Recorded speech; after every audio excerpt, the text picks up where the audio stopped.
नमस्कार बच्चों, स्वागत है एक बार फिर से आपका आपके ही अपने YouTube चैनल ज्ञान की पुस्तक पर।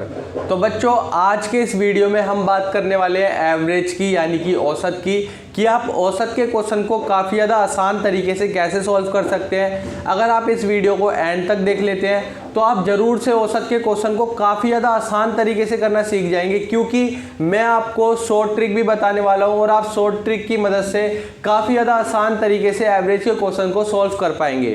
तो चलिए बिना टाइम को वेस्ट करके शुरू करते हैं अपने लेक्चर को और सीखते हैं कि एवरेज को कैसे निकाला जाता है। तो बच्चों, जो हमारा टॉपिक है वो है औसत, यानी कि एवरेज।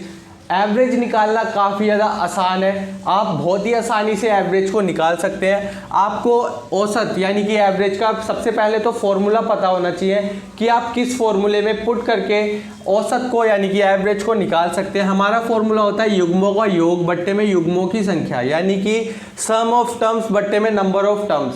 यानी कि जितने भी हमारे को युग्म यानी कि नंबर्स दे रखे हैं, आप ऊपर तो उन्हें लिखेंगे और नीचे लिखेंगे वो नंबर कितने हैं उनको नीचे लिख देंगे। तो इस तरीके से आप डिवाइड करके काफ़ी ज़्यादा आसान तरीके से औसत को निकाल पाएंगे। जैसे मैंने आपके लिए एक क्वेश्चन लिया है, उस क्वेश्चन की हेल्प से हम समझते हैं कि औसत को कैसे निकाला जाता है। मान लेते हैं हम ये एक स्कूल है। स्कूल में आपने देखा होगा जब बच्चे प्रेयर में खड़े होते हैं तो वो लाइन लगाकर खड़े होते हैं। तो हम मानते हैं जो पहली लाइन है उसमें 10 बच्चे खड़े हैं, दूसरी लाइन में 20 बच्चे खड़े हैं, तीसरी लाइन में 30 और चौथी लाइन में 40 और पांचवी लाइन में 50 बच्चे खड़े हैं।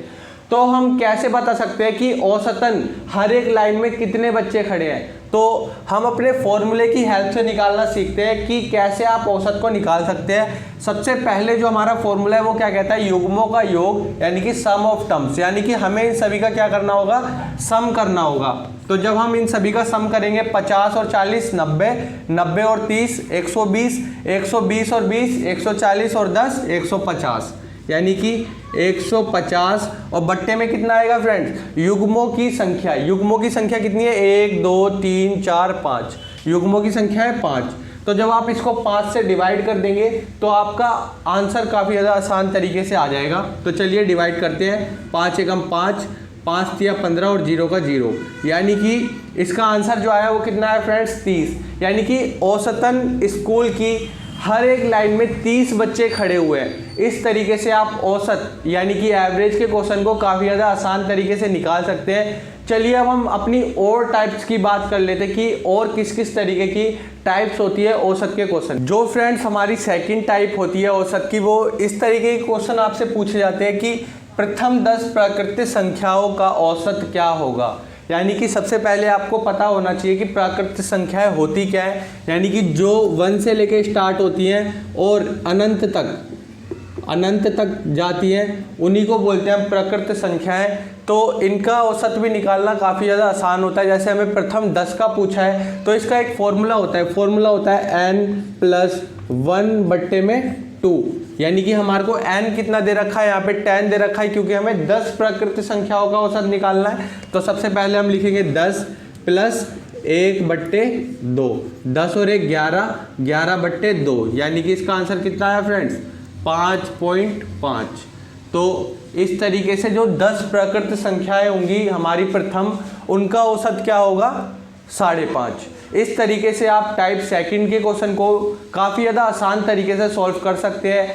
चलिए अब हम बात करते हैं अपनी थर्ड टाइप की, जिसमें हमसे पूछा जाता है सम संख्या, विषम संख्या, इस तरीके के क्वेश्चन पूछे जाएंगे।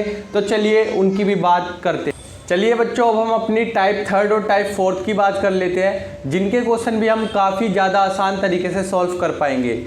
जो टाइप थर्ड है, इसमें हमसे पूछा गया है प्रथम 17 विषम संख्याओं का औसत ज्ञात करें। यानी कि सबसे पहले हमें पता होना चाहिए विषम संख्याएं होती कौन सी हैं।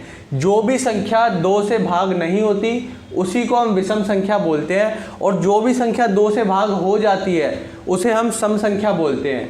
तो आपको अब पता लग गया होगा कि सम संख्या हमारी कौन सी होती है और विषम संख्या कौन सी होती है। तो हमसे क्वेश्चन बोला है कि 17 विषम संख्याओं का, जो हमारी प्रथम 17 विषम संख्याएं होती हैं, उनका औसत क्या होगा। तो इसके लिए हमारा एक फॉर्मूला होता है 1 + 2n-1/2। इस फॉर्मूले में आप पुट करके काफ़ी ज़्यादा आसान तरीके से अपने आंसर को निकाल सकते हैं। तो चलिए हम अपना आंसर निकालते हैं। सबसे पहले हम 1 का 1 लिखेंगे, प्लस का प्लस, 2 का 2, n कितना दे रखा है फ्रेंड्स हमारे को 17 दे रखा है, तो हम यहाँ पे 17 ले लेते हैं। इसके बाद -1 और बट्टे में 2। तो चलिए हम आगे इस क्वेश्चन को सॉल्व करते हैं। तो हम 1 का 1 लिखेंगे पहले, और जब 2 को 17 से मल्टीप्लाई करेंगे तो कितना आएगा फ्रेंड्स 34 -1 बट्टे में 2। तो 34 और 1 35 बट्टे में -1 और बट्टे में 2। 35 में से 1 माइनस हुआ 34 बट्टे 2, और जब 2 से आप 34 को डिवाइड करेंगे तो कितना आएगा 17। तो इसका जो आंसर आया वो आया 17, यानी कि प्रथम 17 विषम संख्याओं का औसत क्या होता है 17 ही होता है। तो चलिए अब हम इसकी शॉर्ट ट्रिक की बात करते हैं, जो आप क्वेश्चन को देखते ही आंसर अपना काफ़ी ज़्यादा आसान तरीके से निकाल पाएंगे। तो जब भी फ्रेंड्स आपसे प्रथम विषम संख्याओं का औसत पूछा हो, कितनी भी विषम संख्याएं हो वो प्रथम हमारी, जैसे 17, 25, 40, 50 कितनी भी हो, जो भी जितनी भी विषम संख्याओं का आपसे औसत पूछा होगा वो हमेशा उतना ही होगा। तो ये इसकी शॉर्ट ट्रिक है। जैसे हमसे 17 विषम संख्याओं का औसत पूछा था तो हमने सॉल्व किया, जो हमारा आंसर आया वो भी 17 ही आया ना फ्रेंड्स। हम बिना फॉर्मूला पुट करके भी अपने आंसर पे टिक लगा सकते थे। तो इस तरीके से आप अपने एग्जाम में अपने टाइम को सेव कर सकते हैं।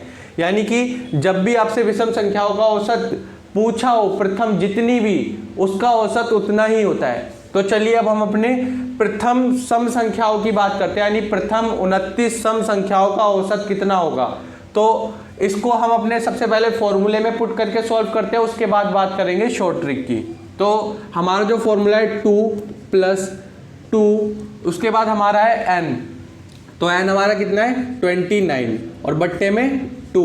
तो 2 का 2 उतर गया, प्लस का प्लस, 2 को जब हम 29 से मल्टीप्लाई करेंगे तो कितना आएगा 58 और बट्टे में 2। अब 58 और 2 60 बट्टे 2। तो जब इसको काटोगे तो आपके पास आएगा आंसर 30। यानी कि हमसे पूछा था प्रथम 29 सम संख्याओं का औसत, तो वो कितना आया 30। यानी कि 29 में हमने 1 प्लस कर दिया। यानी कि आपसे कभी भी सम संख्याओं का औसत पूछा हो, वो कितनी भी प्रथम सम संख्याओं का औसत पूछ ले, आपको कुछ नहीं करना, उसमें +1 करना है और आपका सीधा आंसर आ जाएगा।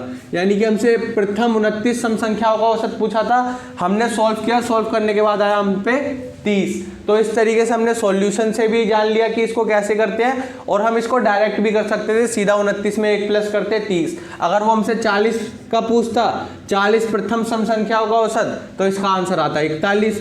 तो आप इस तरीके से शॉर्ट ट्रिक से भी काफ़ी ज़्यादा आसान तरीके से औसत के क्वेश्चन को कर सकते हैं। चलिए अब हम बात करते हैं अपने टाइप 5th की, यानी कि औसत के क्वेश्चन 5th टाइप से आप कैसे सॉल्व कर सकते हैं। बच्चों जो हमारी टाइप 5th होगी, इसमें पूछा जाएगा क्रमागत संख्याओं का औसत क्या होगा। यानी कि ये हमारे पास जैसे बोला होगा क्रमागत संख्याओं का औसत क्या होगा, तो हमें ऐसे कुछ क्रमागत संख्याएं दे देगा। जैसे आपको पता है 5 के बाद 6 आता है, 7 आता है, 8 आता है, 9 आता है। तो ये सारी की सारी संख्याएं क्या है क्रमागत है। तो इनका औसत निकालने के लिए बोलेगा, जैसे 5, 6, 7, 8 और 9 का औसत क्या होगा। तो हम अपने ट्रेडिशनल मेथड की अकॉर्डिंग सॉल्व करते हैं कि इसका आंसर क्या आएगा। तो मैंने आपको स्टार्टिंग में ही बताया था, सबसे पहले हम करेंगे सम ऑफ टर्म्स बट्टे में नंबर ऑफ टर्म्स। सबसे पहले हम इनका सम कर लेते हैं। तो जब आप इन सभी का सम करेंगे तो आपके पास आएगा 35। तो 35 आ गया आपके पास सम करने पे, और आपके पास नंबर ऑफ टर्म्स कितने, 1, 2, 3, 4 और 1 5। तो आपके नंबर ऑफ टर्म है 5। तो 5 7 35, तो इसका आंसर आया 7। अब चलिए हम जानते हैं कि आप शॉर्ट ट्रिक की हेल्प से कैसे इन क्रमागत संख्याओं का आंसर निकाल सकते थे। यानी कि जब भी आपको ऐसी कोई भी क्रमागत संख्याओं की सीरीज दे दे, तो जो भी उन संख्याओं के मिडिल यानी कि बीच की संख्या होगी वही आपका आंसर होगा। तो इन पांचों संख्याओं के बीच में क्या है फ्रेंड्स 7 है, तो इसीलिए इसका आंसर क्या हो जाएगा 7। जैसे एक और एग्जाम्पल लेता हूँ मैं, 10, 11, 12, 13, 14, 15 और 16 का औसत क्या होगा।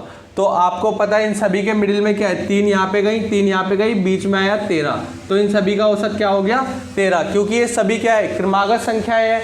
तो आप इस तरीके से क्रमागत संख्याओं का आंसर शॉर्ट ट्रिक की हेल्प से निकाल सकते हैं। फ्रेंड्स अगर वीडियो अच्छी लगी हो तो वीडियो को लाइक ज़रूर करें और अपने दोस्तों के साथ शेयर ज़रूर करें। और आप चाहते हैं आपको ऐसी नॉलेजफुल वीडियोस लगातार मिलते रहें तो चैनल को सब्सक्राइब ज़रूर कर लें। तो फ्रेंड्स फिर लौटेंगे ऐसे ही और भी मज़ेदार वीडियो के साथ, तब तक के लिए bye bye, thank you friends.